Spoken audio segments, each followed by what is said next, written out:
continuer à parler de nouveaux commerces et de drivers émergents du retail avec deux sujets dont on a beaucoup entendu parler cette année, qui sont d'un côté la seconde main, de l'autre côté le local. Et pour parler de ces sujets, j'ai le plaisir d'être accompagnée d'Amaury Lelot. Bonjour. Bonjour Charlotte. Tu es directeur produit et médias de Solocal, justement.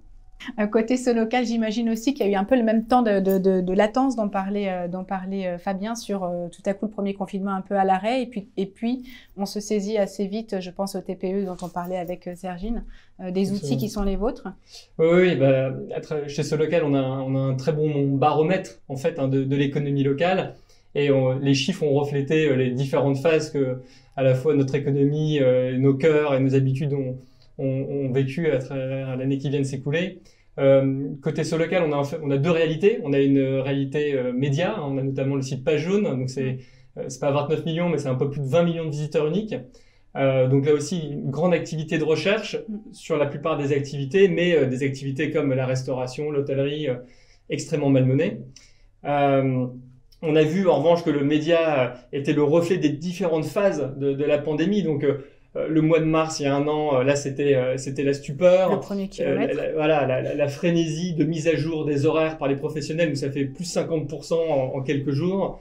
Et puis la deuxième phase qui a été autour du développement de nouveaux outils, puisque le commerce local s'est approprié ces nouvelles conditions, à essayer de survivre. Et nous, par exemple, au mois de novembre dernier, au moment du deuxième confinement, le nombre d'activations de professionnels qui ont activé des solutions de click and collect, plus de 5000 en un mois au mois de novembre. Voilà. Donc ça, c'est côté vraiment côté Page Jaune. Et en revanche, côté professionnel, on a senti une énorme effervescence. Et derrière ça, la prise de conscience par le commerce et l'activité locale que ça y est, le digital n'était pas quelque chose d'accessoire. C'était le seul driver possible. Absolument. Voilà. Et au moment où je vous parle, on a plus de 450 000 entreprises qui mettent à jour des informations d'une manière ou d'une autre à travers l'application qu'on met à leur disposition. Donc, ça y est, le digital est dans le local. Est fait. Et maintenant, il s'agit aussi d'anticiper et de lancer des offres qui soient en réponse. C'est un peu, j'imagine aussi, ce que vous faites et la façon dont vous avez travaillé. Je pense à la prise de rendez-vous qui est devenue un peu systématique. Je voyais que vous aviez lancé, en cherchant un coiffeur ce week-end, une offre sur la beauté, mais je ne l'ai pas trouvée. Moi non plus. Merci, on est deux. Oui. C'est-à-dire que nous, c'est vrai que le local a longtemps été le parent pauvre de la digitalisation. Il fallait être un grand groupe ou être un pure player pour être vraiment pleinement maître de tous ces outils. Nous, chez Solocal, on a un historique où on était plutôt à développer des solutions digitales pour exposer davantage le commerce local aux consommateurs à travers la publicité notamment, et puis à travers les sites internet. Ça, c'était nos deux grands métiers. Donc vraiment un digital de l'exposition.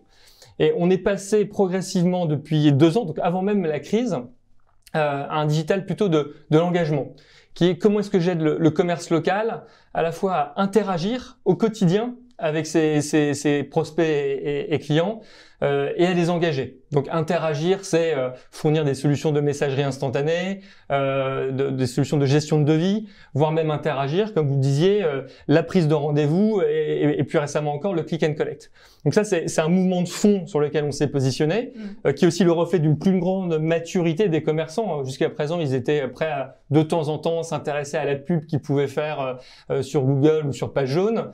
Non, maintenant, c'est ce qu'ils sont prêts à faire. Et ce qu'ils ont besoin de faire, c'est s'engager au quotidien. Donc, vous envoyez, vous cherchez un rendez-vous, vous faites une demande de prise de rendez-vous. Là, il faut qu'ils répondent tout de suite. Bien sûr. Pareil pour le message. Donc, chez nous, c'est une offre qu'on a lancée il y a maintenant plus d'1 an. C'était avant le Covid. Là-dessus, on a eu la chance, d'une certaine manière. C'est Connect, qui dit bien son nom. C'est mettre en relation le consommateur et le commerce local, avec ces 4 services, click and collect, prise de rendez-vous, etc.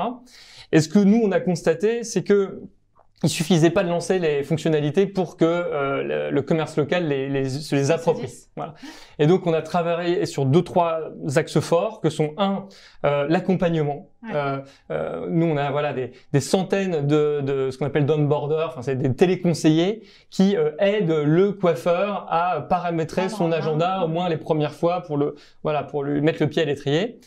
Ça, c'est le premier axe. Le deuxième axe, vous le citiez, c'est vraiment le fait de le responsabiliser autour de ce qu'il fait, et de l'exposer au maximum à l'ensemble des médias sur lesquels il peut être légitime de s'exposer.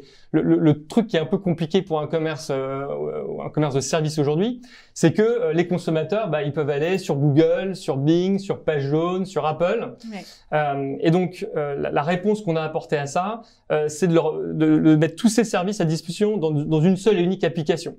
Voilà, SoLocal Manager. Ouais. J'ai une application et que mon rendez-vous il vienne de Page Jaune, de Google ou de Bing, ce rendez-vous se déverse dans SoLocal Manager. Ouais. Voilà, ça c'est vraiment très important. Du coup, vous incarnez les deux drivers du commerce de demain. On en parlait, économie circulaire d'un côté, local de l'autre. Et vos façons d'y répondre, c'est les deux drivers de nos métiers, c'est-à-dire la data d'un côté et la tech de l'autre. Ouais, si on devait résumer, c'est un peu ça. Et la tech, et derrière la tech, parce qu'encore une fois, les fonctionnalités, c'est bien, mais il y a tout cet enjeu d'accompagnement et de personnalisation. Merci beaucoup à vous deux pour vos témoignages. Merci d'avoir été avec nous pour cette première de Mobile Culture. On vous retrouve donc dans environ 2 semaines pour le numéro 2. Merci de nous avoir écoutés.